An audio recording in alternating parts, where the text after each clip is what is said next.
Assalamualaikum warahmatullahi wabarakatuh. Baiklah anak-anak, untuk 11 MIPA dan IPS menindaklanjuti tadi yang sudah Ibu beritahu bahwa kita akan mulai membahas dari bab 0 pengantar. Apa yang akan kita pelajari apa saja yang akan kita pelajari di bab pengantar ini? Yang pertama, kita bakalan belajar apa sih itu ekonomi. Buat kalian yang dari kelas 10 kemarin nggak pernah dapat ekonomi pasti bertanya-tanya, Bu, saya tuh sering dengar ekonomi tapi nggak tahu ekonomi itu apa. Kita akan belajar.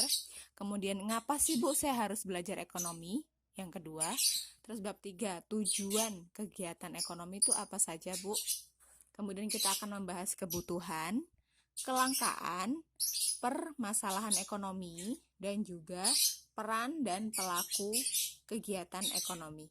Ini kegiatan ya. Oke, mohon maaf kalau nanti agak berisik ya. Kita mulai dari apa itu ekonomi. Ekonomi sendiri berasal dari bahasa Yunani, yaitu oikonomia. Terdiri dari dua kata, oikos dan nomos.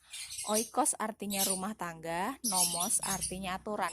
Jadi secara bahasa, ekonomi itu aturan-aturan dalam rumah tangga. Rumah tangga. Nah, selanjutnya ilmu ekonomi. Ilmu ekonomi itu apa, Bu? Ilmu ekonomi adalah suatu studi atau kegiatan belajar tentang bagaimana cara manusia mengatur sumber daya. Sumber daya ini kalau dalam orang perorangan itu uang yang dimiliki atau sumber daya yang lain. Misal punya harta apa, benda-benda apa, itu termasuk di sumber daya. Untuk mencapai kesejahteraan, kita dikatakan sejahtera itu ketika kebutuhan kita terpenuhi. Apa saja kebutuhan manusia? Ada banyak sekali, tidak terbatas. Yang paling sederhana sandang, pangan, dan papan. Tapi apakah hanya itu? Enggak. Ketika kita sudah punya sandang, pangan, dan papan, kita juga mikir butuh kendaraan, butuh handphone. Jadi kebutuhan manusia itu berubah-ubah dan selalu bertambah. Nah, untuk mencukupi ini kita butuh uang. Uang didapatkan dari mana? Dari bekerja. Bekerja secara ekonomi disebut kegiatan ekonomi atau kegiatan untuk memperoleh uang. Oke, paham? Nah, kenapa kita harus belajar ekonomi? Kita bisa tahu gimana mengatur prinsip kebutuhan pokok. Kebutuhan pokok ini yang banyak banget tadi, kan nggak bisa dipenuhi semua ya nak. Uang kita kan nggak sebanyak orang-orang kaya tadi. Jadi karena kebutuhannya banyak, uangnya nggak sebanyak itu, maka kita butuh prioritas. Jadi misal butuh HP sama butuh beras, ibumu akan secara ekonomi itu sudah bisa dipastikan bahwa ibumu akan mendahulukan beras daripada HP, gitu kan ya. Jadi kita tahu kenapa kok bisa seperti itu ya, karena tadi ini lebih penting. Soalnya tujuannya apa sih, Bu? Ini tadi tujuannya kebutuhan kita banyak. Jadi tujuan ekonomi itu untuk dapat memenuhi kebutuhan setiap manusia. Selanjutnya, bahas kebutuhan, Bu. Oke, kebutuhan apa saja? Kebutuhan itu sesuatu yang kalau kita butuhkan dalam hidup. Kalau kita nggak punya kebutuhan itu nggak terpenuhi, kehidupan kita terganggu. Oke, poinnya terganggu. Kalau mobil, anak-anak sudah punya motor, tapi pengen punya mobil. Itu mobil apakah kebutuhan? Bukan. Karena sudah punya motor. Mobil menjadi keinginan. Karena tanpa mobil kita masih bisa kemana-mana. Masih ada motor. Oke. Poinnya ini terganggu. Kalau kita bisa hidup tanpa barang itu, berarti barang itu bukan kebutuhan. Konteksnya sekarang belajar daring. Dulu paket data itu keinginan. Sekarang karena belajar daring, keadaan yang membuat seperti ini, paket data menjadi kebutuhan. Menjadi kebutuhan lagi, bukan menjadi keinginan. Oke, paham ya?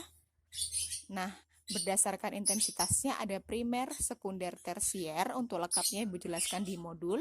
Berdasarkan bentuk dan sifatnya ada jasmani, rohani. Jasmani untuk diri kita, makan, minum, udara. Rohani untuk jiwa kita, misalnya kegiatan keagamaan, olahraga, itu rohani. Berdasarkan waktu pelaksanaannya ada yang harus dipenuhi sekarang, ada yang akan datang.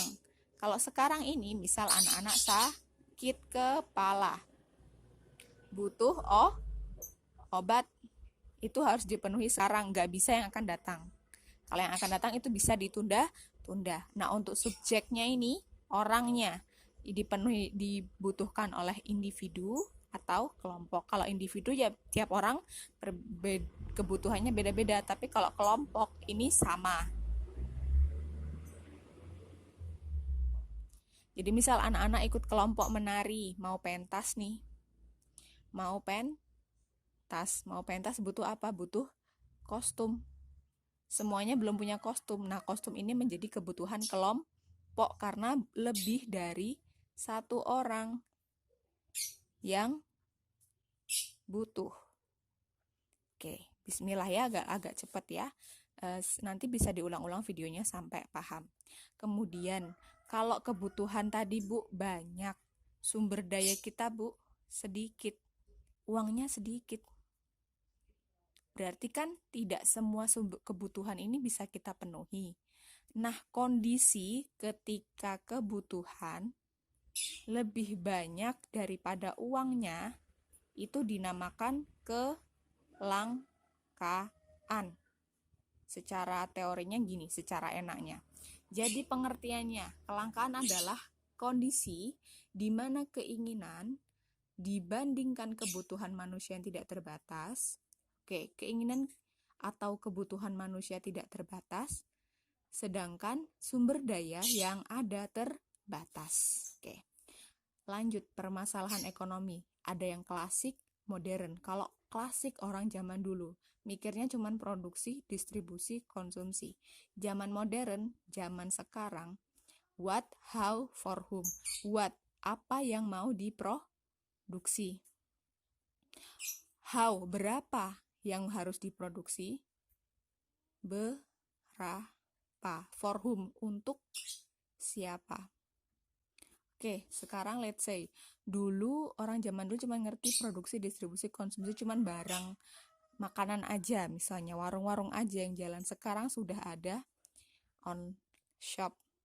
All shop macam-macam, mulai dari dulu zaman orang beli bedak cuma di warung, sekarang udah ada all shop skincare. Skincare karena sekarang orang-orang makin inovatif. Kenapa muncul skincare? Dulu nggak kepikiran, ada yang kepikiran bikin apa ya. Ternyata lambat laun perubahannya orang-orang jadi makin peduli dengan penampilan. Makanya what to produce-nya menjadi skincare. How much, berapa banyaknya, tergantung. Sekarang jumlah penduduk Indonesia yang usia produktif atau usia-usia mulai dari 17 sampai berapa 35 ya, yang agak concern sama penampilan itu sedang banyak-banyaknya. Jadi how much-nya banyak banget kebutuhannya anak-anak muda kita. For whom, untuk siapa? Jelas untuk anak muda atau siapapun yang peduli terhadap penampilan.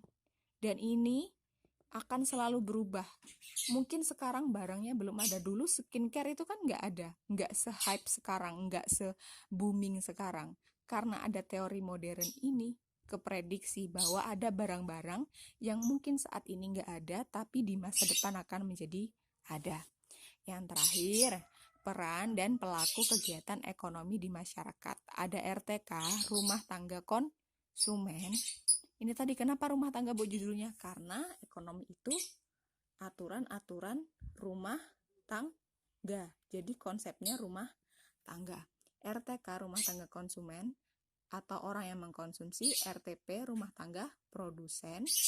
Negara ini benar-benar sebuah negara ya. Jadi negara itu juga punya kebutuhan. Misal kayak COVID kemarin, negara kita kan nggak bisa bikin tes swab, atau negara kita nggak bisa bikin rapid test sendiri, dan masyarakat kita butuh, jadi negara beli ke negara lain. Itu merupakan kebutuhan negara. Terus luar negeri, ini kaitannya dengan ekspor dan impor. Lanjut, negara yang punya kebutuhan, ayo kalau kita harus memenuhinya pakai kegiatan ekonomi. Untuk memperoleh uang, gimana negara dapat duit? Nanti akan kita bahas di bab 1 pendapatan nasional. Kalau untuk kelas 12 cukup sampai di sini, nanti kita langsung masuk ke materi akuntansi. Kalau Ibu kecepatan ngomongnya, silakan diulangi. Semoga kalian paham dengan cara seperti ini. Terima kasih, selamat siang.